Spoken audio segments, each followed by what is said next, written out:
क्या आपने कभी सोचा है कि एक क्लास की आखिरी बेंच पर बैठने वाला बच्चा हमेशा चुप क्यों रहता है? दुनिया उसे कमजोर या नालायक समझ लेती है, पर सच्चाई कुछ और होती है। ये कहानी है एक ऐसे ही बच्चे की जिसका नाम था आर्यन। आर्यन क्लास में सबसे पीछे बैठता था। उसके मार्क्स हमेशा कम आते और उसका आत्मविश्वास बिल्कुल टूट चुका था। उसे लगता था कि पढ़ाई उसके लिए बनी ही नहीं है। हर दिन स्कूल आना उसके लिए एक सजा जैसा था, एक ऐसी जगह जहां वो खुद को बिल्कुल अकेला महसूस करता था। पर तभी उसकी जिंदगी में एक ऐसी जगह ने दस्तक दी जहां बच्चों को सिर्फ पढ़ाया नहीं बल्कि समझा जाता था। Shri Chaitanya techno school.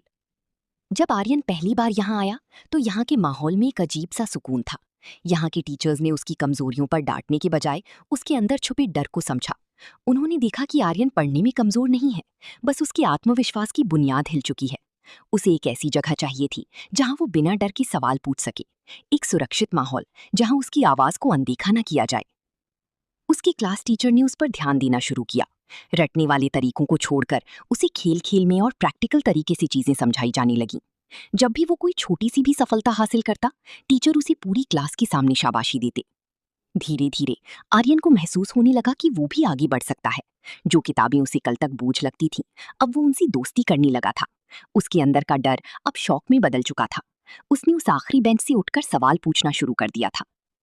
और फिर एक दिन वो आया जिसने सबको हैरान कर दिया। फाइनल एग्जाम्स का रिजल्ट घोषित हुआ। प्रिंसिपल ने स्टेज से जब टॉपर का नाम पुकारा तो पूरी क्लास में सन्नाटा छा गया। वो नाम आर्यन का था। जो बच्चा आखिरी बेंच पर बैठता था, आज वो स्टेज पर खड़ा था और उसकी आंखों में आंसू थे। ये कोई चमत्कार नहीं था, ये असर था एक सही माहौल का और उन टीचर्स का जिन्होंने एक बच्चे के मन को पढ़ा। हर बच्चे के अंदर एक टॉपर छुपा होता है, जरूरत है तो बस उसे पहचानने की।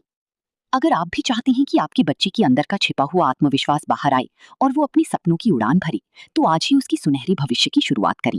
Shri Chaitanya techno school, Khandwa road, opposite Bilawali league, near small power house station, Limbodi, Indore, Madhya प्रदेश।